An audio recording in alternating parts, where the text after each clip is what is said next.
There's an epidemic in the United States. We all know people with this disease, and some of us may even have it ourselves. Unfortunately, it's altogether possible to have this sickness without knowing it. I've encountered this illness often working as a nurse, but it's just as common outside of the hospital. We're going to talk about what this disease is, a way to prevent it or at least treat it in ourselves, and how the treatment I suggest should work. So, what is this disease? It has a lot of different names. I'll give you a few of them. Selfishness, entitlement, narcissism, self-centeredness. This is present in our society and maybe even in each of us. I'll give you some examples of what I'm talking about. A 2008 study showed that between the years 1979 and 2006, there was a 30% increase in narcissism in college students. Another article written in 2016 talked about the academic entitlement noted in millennial students. Working as a nurse, though, I've seen that this sickness is not just in the young, it's present in every age group and in every layer of society. What can we do about this problem? My suggestion is this. If we see selfishness in ourselves, since we can't treat other people, we can start with ourselves, we're part of society. If we see selfishness inside of ourselves, we should find a worthwhile cause, an organization that helps a population who has nothing to offer us in return. And I suggest that we become part of that organization and serve that population by volunteering. So why is volunteering going to help us? I'll give some examples. Bald Eagle Boys Camp is a residential camp school that helps boys with behavioral problems. It relies on volunteers.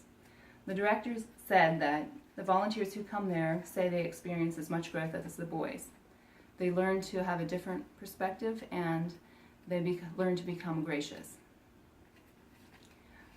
The British Journal of Midwifery published an article this year that told the story of student midwives who went to serve in Africa as part of their training.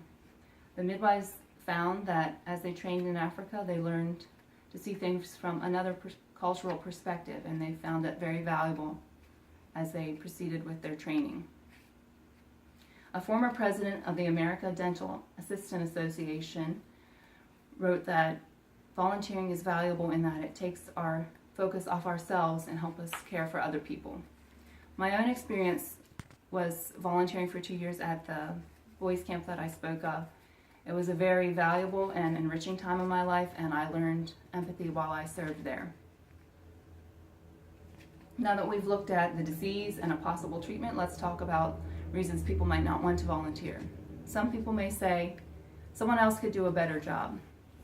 The director of the boys camp said that he would tell that person to face their fears and that sometimes we grow the most doing something we didn't know we could do.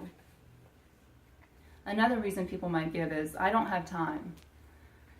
We have time for what's most important to us, and if we don't have time to help other people, that may be a form of selfishness. That's rather the point of this discussion.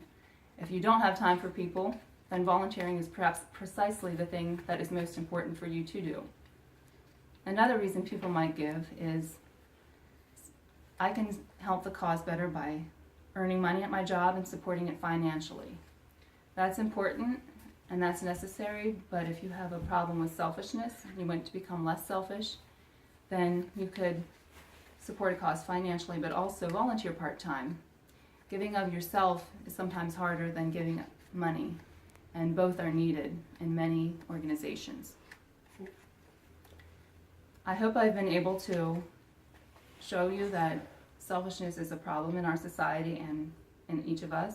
I hope that I've been able to show that volunteering can help us and that volunteering is a possible option for each of us. I see selfishness in my own life.